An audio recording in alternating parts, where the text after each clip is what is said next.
This is VSiN By The Books on VSiN, the sports betting network. We begin the Tuesday edition of VSiN By The Books. Dave Ross here at Circus Sports. Fabulous Las Vegas, Nevada. Our closer, Jensen Lewis, back home in Cleveland, Ohio. My man, it's going to be a big show today because we've got a great lineup, of course, as we normally do on a Tuesday.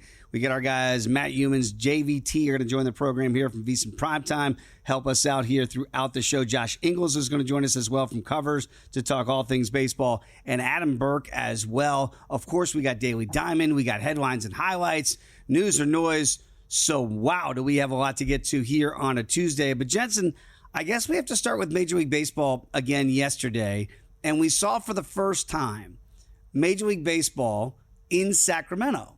And I was trying to stay up late to watch this. You and I have been talking about this game and this team in this park for a while now. The Cubs scored 18 runs. The total was 8.5. Yeah. Now, the A's only manufactured 3 on their own, but they had a long ball as well. Small sample size, one game. But we kind of went early on in the group text. Oh, boy, this could be that dead over type scenario here. You've played in this ballpark. Is there something to take away from a betting perspective with that 18-3 Cubs win? For sure.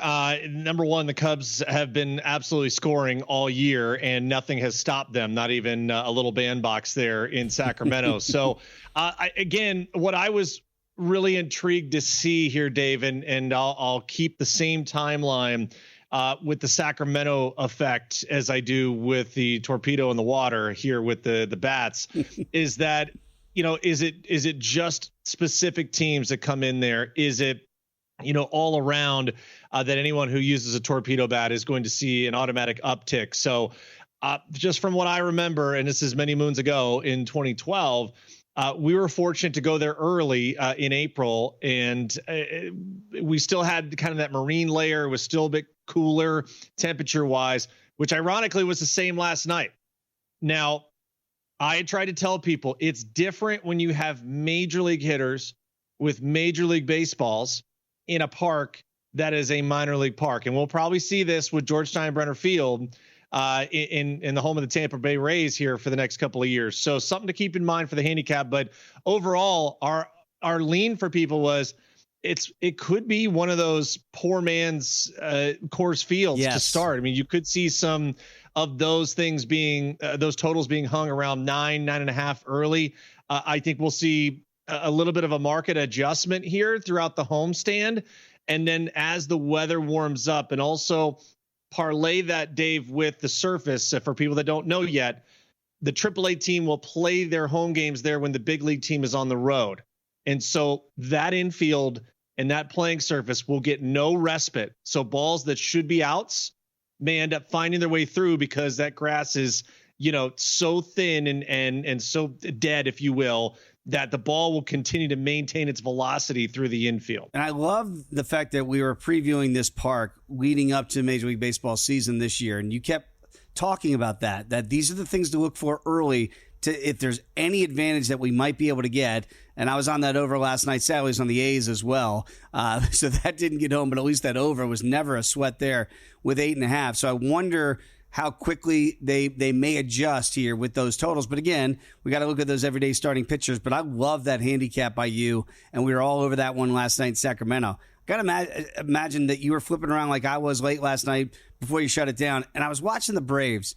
And Jensen, look, I know they need Acuna, and they need Spencer back, and they need those guys back ASAP because Strider, because they look like they are lost. I mean, this looks like a bad baseball team right now at 0-5, non-competitive 6-1. Tyler Glass now looked great for the Dodgers if you didn't stay up late to watch that one. So the under does stay because the Braves aren't scoring runs and been shut out the 2 previous days, and they muster up a late home run by Michael Harris late to break the schneid there, but it was already 6-0 at that point.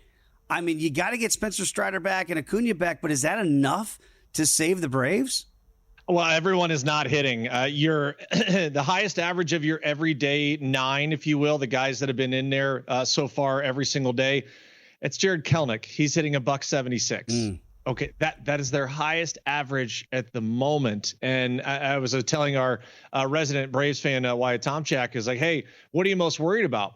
And he's like, well, we can't score. I'm like, yeah, you know what? It's hard to win when you don't score. Or you know, and again, it doesn't help that you're going up against the Dodgers right now. They're not going to lose for a while. So that being said, you have to make it a 1-game season right now. You don't want this thing to snowball because it feels that way. It feels like nothing is going your way. So from the handicap standpoint, you kind of look at where the Braves are at this point. Okay, 0-5. I was saying buy futures now. But absolutely go, because if we are seeing market corrections the way we are with some of these other teams on the flip side, like the St. Louis Cardinals have already dropped in their divisional odds. You're seeing other teams like the Tigers and the Twins stay flat. Just be mindful early that because public money will likely come in and knee-jerk react to these first couple of weeks, you may get better teams, at least for the long run, that are going to be at discounted prices. And so I would jump on Atlanta right now, just knowing that you're still going up against the Dodgers.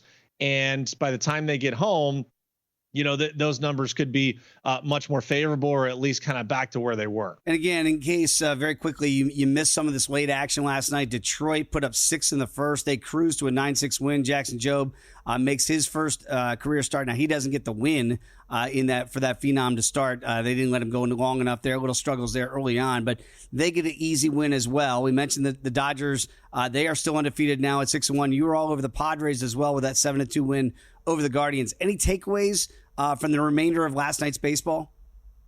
Yeah, and again, just one official play for VSiN Pro subscribers last night. So nice to see the Detroit offense get out. Boy, Dave, I'll tell you, a lot of early offense. Yeah. And I think this may be a theme that we follow. Again, we are going to be ending as first 5 bettors at some point once we get towards the end of April. But man, you're seeing, and you mentioned it yesterday, it was a great point, that we're seeing, gosh, a lot of 8s, a lot of 8.5s, a lot of high totals being hung, and they got no chance. Okay. The White Sox took care of it themselves. The Royals out early on the Brewers, who absolutely stink right now. The Orioles can't stop scoring. I mean, they continue to bludgeon. The Reds put up 2 touchdowns. Joe Burrow would be happy. Your Mets absolutely torch the Marlins, and you know, Pete Alonso's grand slam breaks it open. I mean, you're looking at the Angels and extras getting past St. Louis. The Giants score 7. You know, the Cubs, they kick 2 2-point conversions and they find their way through. I tell you, as a pitcher, we're used to seeing offenses struggle at least out of the gate. But I am anxious to see if there's a little regression here in the next couple of weeks where, you know, starters start to get a little bit more of a leash and are allowed to kind of finish things, because that's also tough from a relief perspective, Dave. Is these are your first forays coming back into a game with runners in scoring position, trying to get out of an inning. It takes a little acclimation period from the non-heartbeat in spring training to the big time heartbeat back into a regular season game, because it counts. So part of the handicap here too is, you know, if you kind of want to ride with those teams that have scored a lot, first 5 overs have been absolutely phenomenal. And full game overs have been just flying over as well. They have. And again, the torpedo bats has been all the rave. We saw Ellie De La Cruz hit 2 absolute missiles with that torpedo bat yesterday in that Reds win, that thumping over Texas. We know now that maybe a new famous name in baseball will be Aaron Leonhardt, because he is the Marlins field coordinator who is attributed to the success of, early success at least, of creating this torpedo bat. Now, he talked about it and said, look, we can talk about, you know, MIT and smart guys and all these things and figure this out, but he's going to credit the players on that. Let's hear from the Marlins field coordinator and his thoughts on inventing the torpedo bat. You mentioned how long it takes to get buy-in on this. Really, it's credit to the players that, you know, had the conversations with me 2 years ago and were willing to be patient zero and to demo the first versions of this maybe as early as 2023, and then, you know, in that off season, and then in 2024. And so it's really been those guys that have helped develop this more than anything. So credit to those guys. Okay, we've had great innovators in our day, like Elon Musk and Bill Gates and Steve Jobs. Do we have to put Aaron Leonhardt in that category? Move over great innovators of the modern era, because I don't know, Jensen, if like we really have, if he's really invented something that kids will be talking about 5 generations from now, and the torpedo bat will just be the new Louisville Slugger. I mean, is there the possibility that that's what has been created here? I mean, if his name is now in the same sentence as like an Alexander Graham Bell, then yes, we have to. But okay, so we have a group thread of former players, and we did find, and we had guys go back and talk with certain members of organizations, and the actual designs and things have been around for nearly a decade, Dave.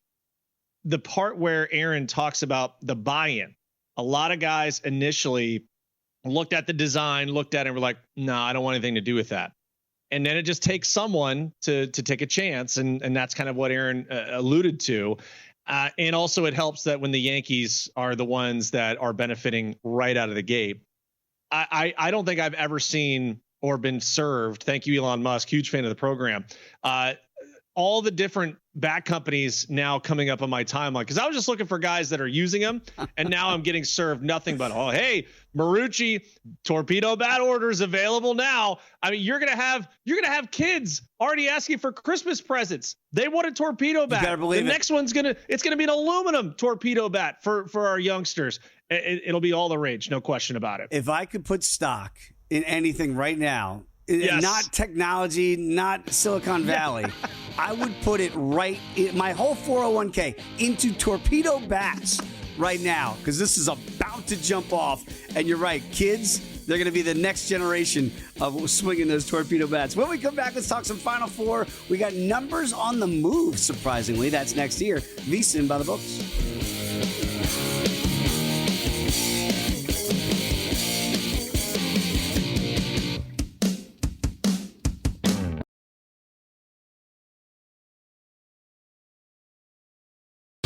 Tuned in to VSiN By The Books, right here on VSiN. We are back, VSiN By The Books. Dave Ross and Jensen Lewis here on a Tuesday. Jensen, as you know, I like to do when I walk in here to Circuit Sports each and every day. I look at the big board and I go, oh, it's kind of like the Super Bowl, the 2 weeks leading up to that. And every day I would look and see, has the number moved? Is the total moved on the Chiefs or the Eagles? And it just felt very stagnant for the majority of the time. Well, we have not seen a whole lot of line movement yet in the Florida-Auburn game, but we are seeing some in the Duke and the Houston game. So behind me here at Circa, it's up to 5. You go to DraftKings, it's up to 5.5. So we talked a little bit about it yesterday. I feel like if you're an Auburn backer, by the way, that's still sitting at 2.5 right now. I would recommend, if you're an Auburn backer, wait, because kind of like this Duke number, if you're a Houston backer, you might want to wait. I don't know that we'll get to 6, but if you're seeing 5.5s out there already, it does feel like the public wants to bet Duke in this spot, and maybe the sharps like them too. So sometimes you're going to get both the sharps and the public are going to be on the same side here. But to me, if I'm a Houston Cougar backer, which is where my lean is here as we talk on a Tuesday, I think I'd want to wait, because 5.5 starts to sound pretty darn good. 6 is going to sound a lot better if we get there.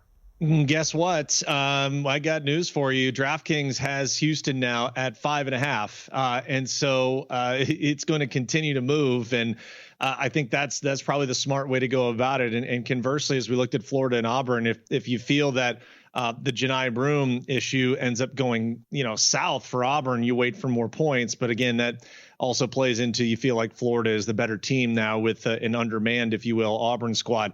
I said to you yesterday, I was kind of shocked that we saw Houston as a multiple possession underdog. I don't know whether to be more shocked right now or that it is the public continuing to pile on a team that, Dave, we have really yet to see struggle, quote unquote struggle. And I keep having this guttural feeling of like, okay, well, this is a massive step up in weight class for Duke, yet it is also the same for Houston. They have not faced as dynamic an offense as Duke will roll out there. And I think Mitch and Paulie and the guys yesterday on Follow the Money were kind of talking about what's the number. If Houston wins this game, what do you have to hold Duke under? Do you have to hold them to 70 or fewer? If you get into the 70s, is it over for Houston? Because can you score that much to stay with the Blue Devils, I know people are like, well, wait a minute, 70 should be achievable. This is the Final Four. And that's not where Houston's bread is butter. I mean, they want ground and pound. They want low 60s, make it ugly. I don't know, man. It is starting to trend to the point where you and I, and I think we probably, barring something I've ever seen, you and I are going to kind of align with Houston. Does this get to 6.5 because people will not stop betting Duke? At some point, if it hits 6, that's the number I'm looking for. I don't know if I'm going to wait and see if it gets to 6.5 because I do think eventually there's going to be buyback. You would think on the Cougs if it got I think 6.5, right? Some people are going to say, wait a minute, all right, we've gone too far. The resistance starts there, right? So to me, that's where I would look. So if I see 6s pop, that's probably where my wallet is going to get opened up right there and put some cash down on the Cougs. 136.5 is that total. So let's workshop that because I do think you need to do that in that context. Think about the Purdue game. 62-60, obviously, if maybe you get the push off at 60 all and you go to overtime, that over would have hit. It was much lower that day. Now, at 136.5, Houston does shoot the 3 very well statistically. Now, they don't shoot it at volume, so they're very selective about it. But can you shoot it that well? We saw Alabama struggle to shoot the rock against Duke. So the length of Duke seems to be a problem for these good three-point shooting teams. At least Alabama really struggled. How much is that as Duke's defense? How much was it an off night? Houston's going to have to knock down threes in order to at least cover this number, if not win it outright. And the money line play right now is plus 205 that you're seeing at Circa. So if you get in the mid-60s, okay, or we get in the high 60s, we're getting close to that total of 136.5. I don't know that Houston can win a game in the 70s. They might be able to cover a game that's in the low 70s, but you start talking about 80, and I think they have no shot of covering, right? Like you start getting to Duke up north of 80. Can Houston really score 75 in that context where the over easily hits and still cover that number? That I think might be asking a little bit too much. I think you're right on. They'd like to play a Purdue-type game in the low 60s, limit possessions if you can, which, again, you would think conversely Duke would want to run. They'd want to push tempo. If we're the better offensive team, and I don't know that anybody's debating that, although Houston shoots it at a really high clip from 3, but overall, you think Duke has the advantages. They want more possessions. Kelvin Sampson knows that. So he's going to say, well, if they're the more skilled offensive team, let's limit those possessions. Let's slow our roll a little bit offensively. Take those good three-point shots when we have them, those looks, and that's where our bread's buttered. I do think it could be a correlated play. If you like Houston, you probably look to the under, and if you like Duke, I think you might look to the over. So fantastic idea from you. And let me also throw another workshop idea. So if you think the spread is kind of fishy, DraftKings has hung the team totals. Ooh. And I'm intrigued your thoughts here. Houston is at 65.5, juice to the over $1.20. Duke is 71.5, but juice to the under at $1.25. Would you rather, no matter the spread here at this point, let's just call it the final spread ends up between 5 and 6 for Duke. Okay. If you think Duke's the play, you got to believe they're in the low 70s, right, to win this game. Absolutely. And would you rather have, and I'll even kind of look down for an alternate team total here. Duke to score 70 is minus $1.50. Now that's a little bit more juice to lay here, but I think you and I agree that if this is the game we think Duke can play, then that they're in the 70s. Would you rather the spread? Or would you rather Duke team total over 71.5? If you made me play that, and we're probably going to be aligning on the other side, on the Cougar side, if you made me go the way of the Blue Devil here, I'd play that team total over 71.5 versus laying the 5. Because I think there's a scenario where a 75-65 game, something like that happens, or 75-63, somewhere in that vicinity. It's going to be very close to getting to that total. But to me, I'd rather play the 71.5 over Duke and thinking, Houston just can't keep up. So we get to that spot and we kind of ride it out late. You got to knock down your free throws. Duke's a pretty good free throw shooting team. We understand that. I would play that over 71.5 Duke. Look, Houston can play a higher scoring game, but I think it's fool's gold to do so. Agreed. So, again, to me, and I'm going to be leaning towards the Cougs, which kind of gets me towards that under 136. It's come down a little bit, too, because I did feel like it's a little bit too high at first blush, because Duke is not the fastest tempo team. So to do something for them, it's a little bit out of character for John Shire. When you look at Duke, they're not this up and down team like Alabama is or was. So to me, Duke is a slower team. That should be able to play into the hands of the Cougs. But if I'm Shire, I might be switching that and employing my guys to get up and down a little bit to get more possessions because we are the better offensive team here. So it might be a little bit out of character slightly for Duke. Not saying they can't do it. Obviously, they got the athletes to do it. But again, that correlated play looks pretty good to me, especially if you get up to 6.5 for the Cougs and the total doesn't move. I'd certainly be looking at Houston, and the under would probably be my lean. Again, Duke, I like that team total over 71.5 if you believe the Blue Devils are the right side here, more so than I like laying the 5 with Duke. And we'll ask Matt Youmans about it too. And I just happened to take a look at the first half numbers. So the total for the first half is 63.5. The team totals, and again, we got to remember that this is going to be in a football stadium, if you will. And so what will that look like as you move into that first half? Duke and Houston got to wait too. They're the second game. Duke team total first half, 33.5, Houston 30.5. We may dive a little further into that later in the week, just once we kind of see where maybe some of the big groups and the sharp players start coming in. Anxious to see if that first half total moves at all. I will just say this. The only thing that would lean towards the first half over, if we would, is I actually like the fact that they're the second game. The first game I can see being a little nervy.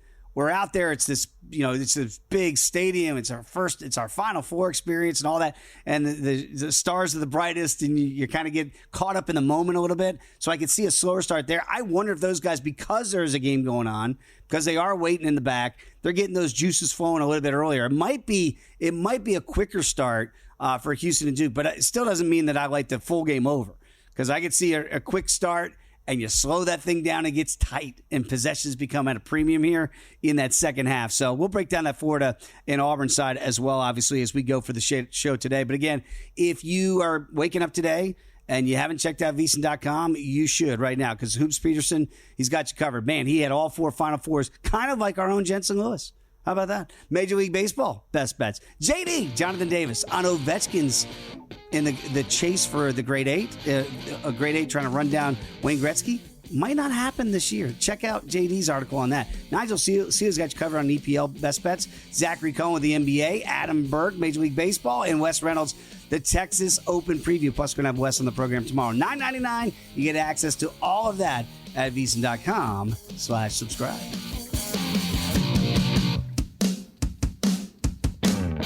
You're tuned in to VSiN By The Books, right here on VSiN.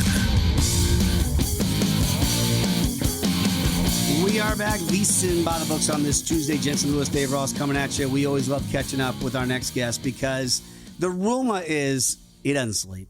Matt Youmans just works. That's what he does. Joins us now, the Progressive Guest Line. You can follow him on X, as I do, at Matt Youmans 247. Of course, does a great job here at VSiN Primetime.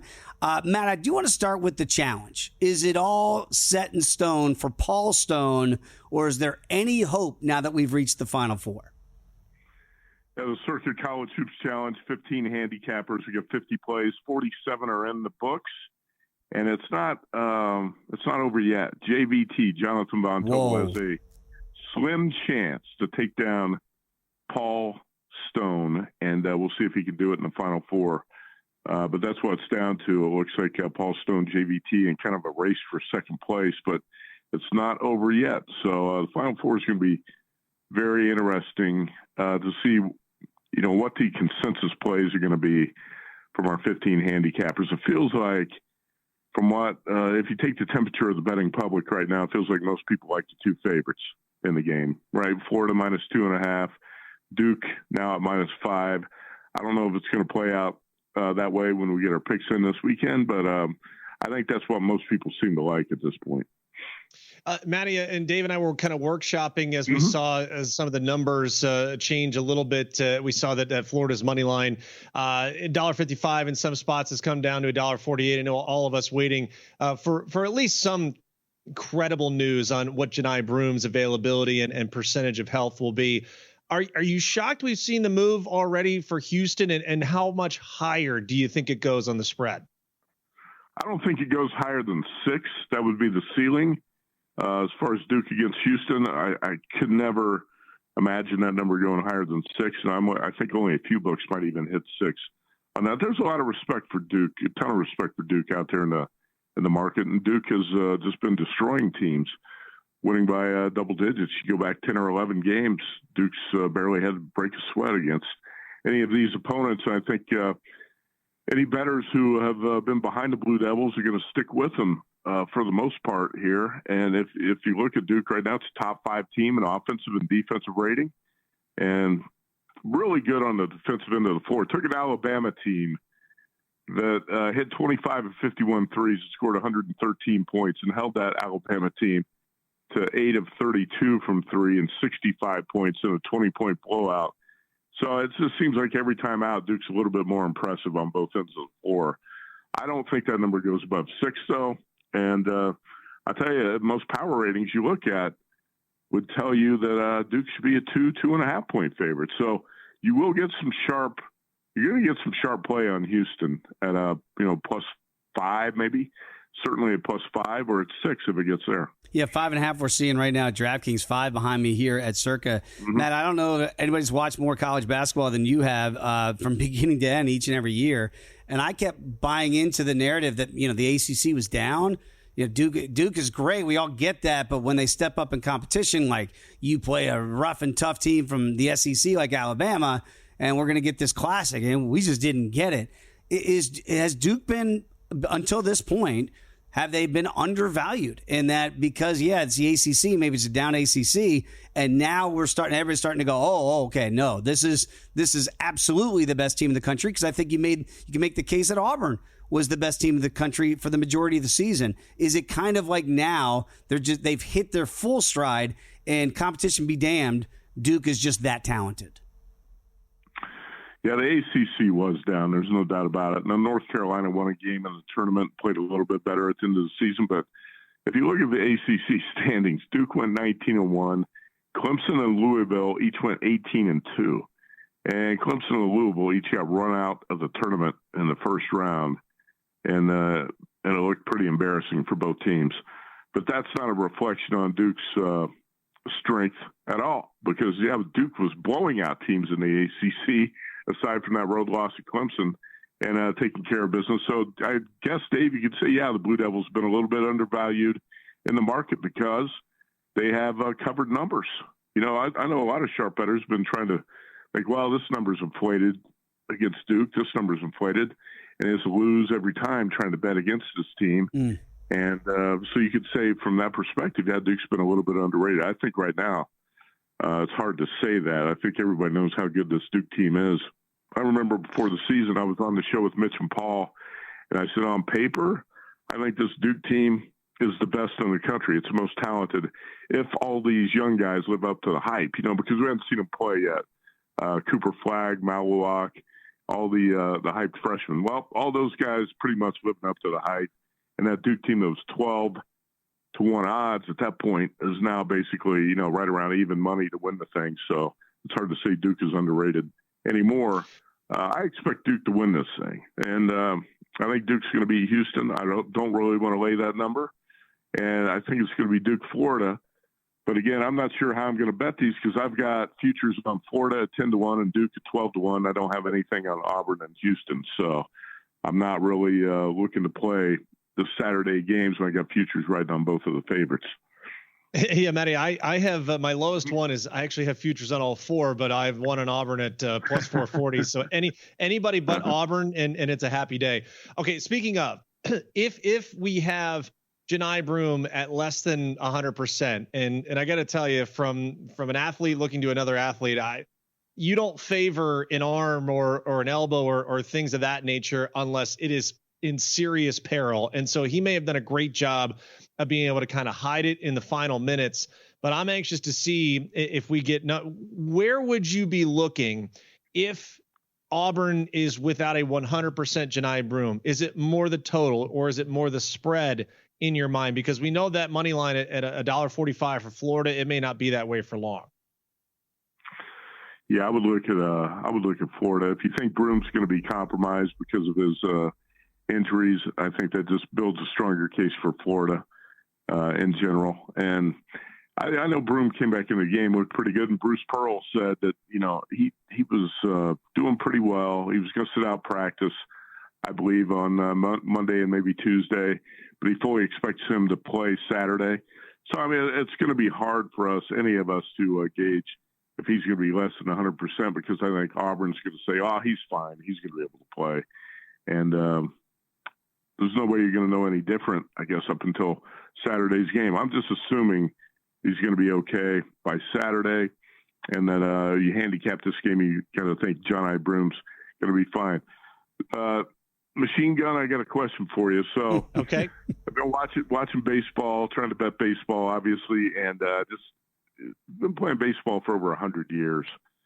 Obviously, how has no one come up with this idea to do this with the torpedo bats before? How did it take 100 plus years for someone to come up with this idea with the bats that the Yankees are using? And also, Aaron Judge has not been using those bats. I think a lot of people think all the Yankees are using them. They're not.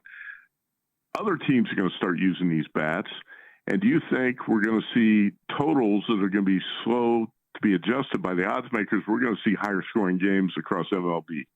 Yeah, Matty, I told Dave when we came on this morning, I was shocked at the amount of 8.5s that I saw very early. You don't usually see those start to balloon until we get into May and things of that nature. Truth be told, and as I told Dave as well, the actual designs and things for this kind of bat and this kind of model have been around. There was just no buy-in. Like, there were a lot of guys, Dave and Matt, that they didn't want to try it. There was a little apprehension there.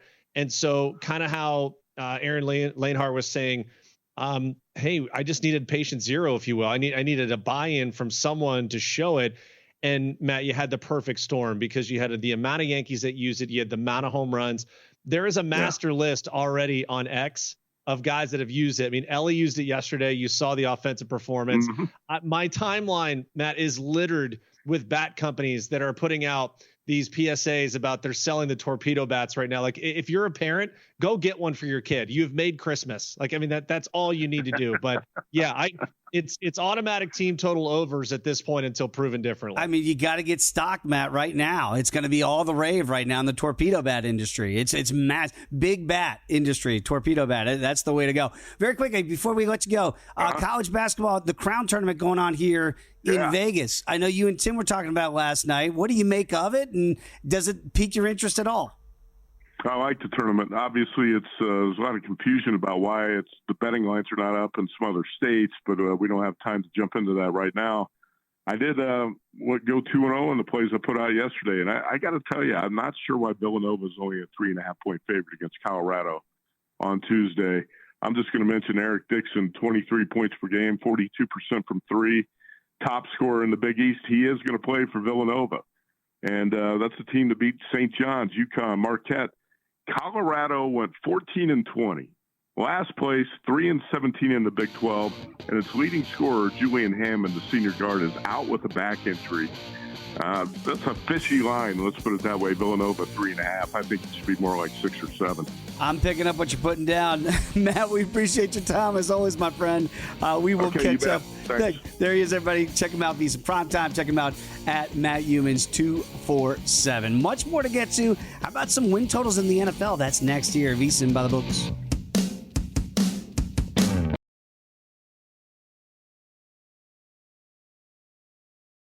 You're tuned in to VSiN By The Books, right here on VSiN.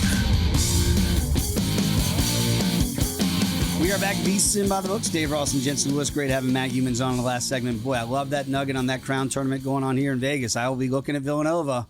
Like, those are the things, right? We're all talking about the Final Four. We're talking about Major League Baseball. We're going to talk about these win totals here in a second. But you find little nuggets like that Matt's already found there. If you're not a VSiN Pro subscriber, again, that's exactly the type of information that you're looking for. A little bit off the beaten path that not the majority of the people are not paying attention to that tournament going on right here in Las Vegas. David, there are certain states, and I was a victim of it last night. So I had Boise State in a parlay. There are states that hung the numbers and had to void them. And so in Ohio, that definitely happened. So just double check and make sure that those things are available and you're not susceptible to what happened. I know Hoops Peterson was all over it last night. I was following him. Like, I went down to check what do you mean it was voided? And then I got the message from DraftKings like, okay, well, I'll be done with the crown. One and done. Here we go. Check your books. We talk about it all the time.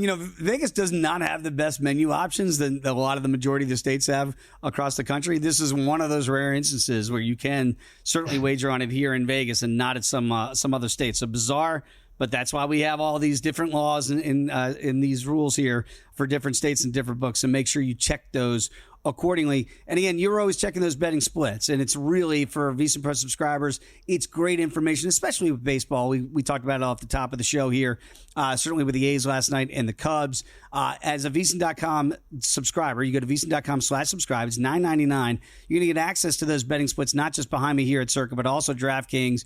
And Jensen, just tell the people very quickly how important this is for you when you're digging in your research on any, whether it's hockey, baseball, football, you name it, that you use these betting splits.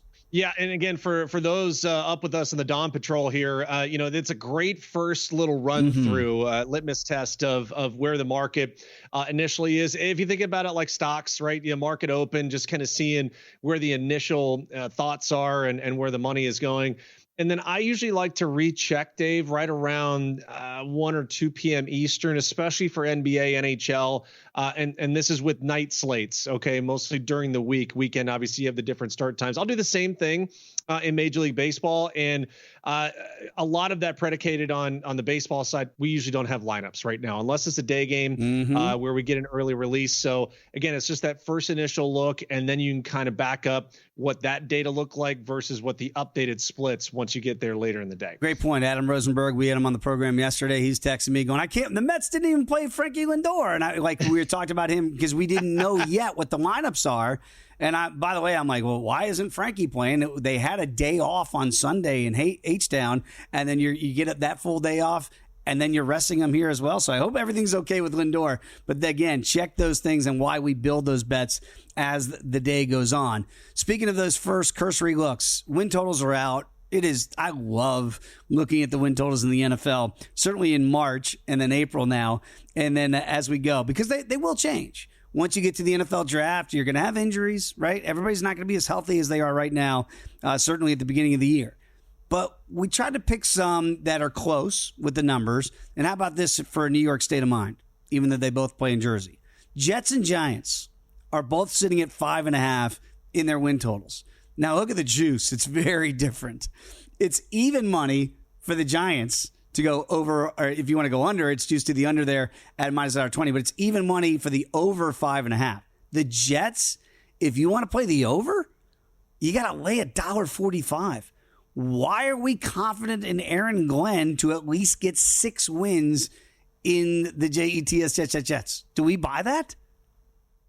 I don't. I'll be on the under 5.5, and I love that we're getting the price that we are. I can't buy into it, even in that division, but also knowing what the opponent's schedule is going to be. And for the Giants, if indeed it is a quarterback at 3, are you running them right out there in week 1? If you are, then it gives you at least that first couple of weeks of the element of surprise to be able to do that. Now, you've been someone that has really advocated, and it bears repeating.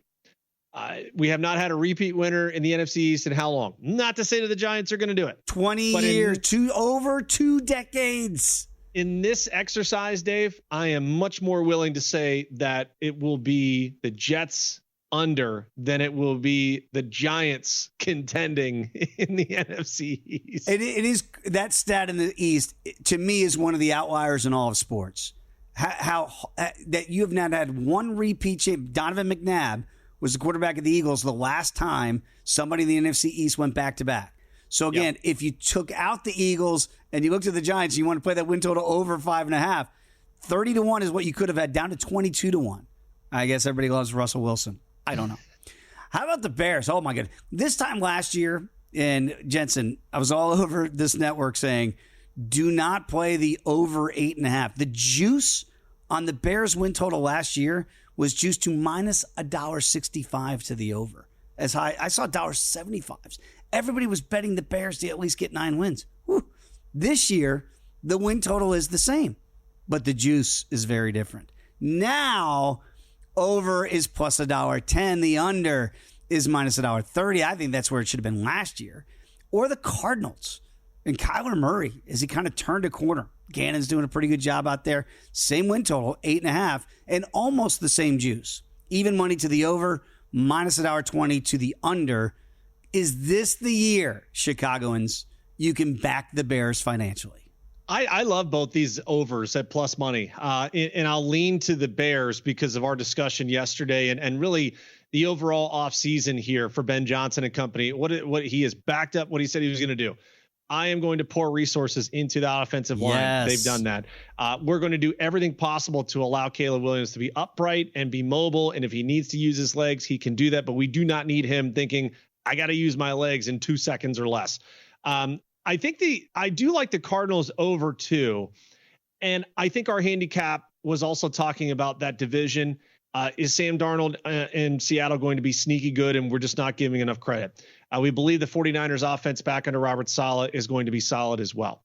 The Rams are the Rams. Matthew Stafford is back, and that defense is only getting better. One of the youngest units in the league. So the division is tough. Same way with the Bears, right, Dave? We look at it and say, okay, can Ben Johnson have the pixie dust on here with a bolstered offensive line, with a defense that should keep you in the game? And they are also in a tough division. I think you can get there. These might be sweats at the end, but I would rather have the plus money in pocket with both these overs. First of all, I just love the way your handicap began, because this is exactly the way I do it when it comes to win totals. I look right to the division. And if I can't figure out a way for this team, if I'm backing an over, per se, that's sitting right around a team that would make me 500 or better, you got to get to 9 wins in a 17-game season. Can they go at least 500 in that division? I'll tell you this. As much as I was advocating playing the under in the Bears last year, I would look to that over as well. I'm not as sold in the Cardinals yet because I do look at Seattle, and it's kind of that two-way handicap. And I think Seattle might be doing something that people don't understand, clearing out that wide receiver room. They might be a little bit better. So I don't know if the Cardinals are going to be the third best team yet in that division behind the Rams and the Niners. But I do think the Bears have the chance to make that leap in the North this year and make the Vikings the worst team in that division this year. I was all over the Vikings last year. I'll probably be looking to fade them this year and play the Bears, play that over 8.5. How about the Super Bowl that we saw? Not much of a game, all right? Eagles and Chiefs back at it again. 11.5 is a win total. Boy, the Chiefs cleared theirs with no problem last year. Eagles got hot late, slow start 2-2, and then never really a sweat from that point on. Juiced evenly. At least we're getting fair numbers. Minus $1.10 either way. 11.5. Is this the year that maybe the Chiefs take a small step back? Yeah, and again, I probably want no part of either of that. I'll lean towards the Eagles over just because we believe the NFC much more top heavy, and maybe even the middle is where you feel like, okay, they can sneak a couple of those through. I hear you Cowboy fan. But again, Eagles! It's the exercise. They're in the division. Okay, we were joking. How many primetime games do the Commanders and Jaden Daniels have? They're going to be all over.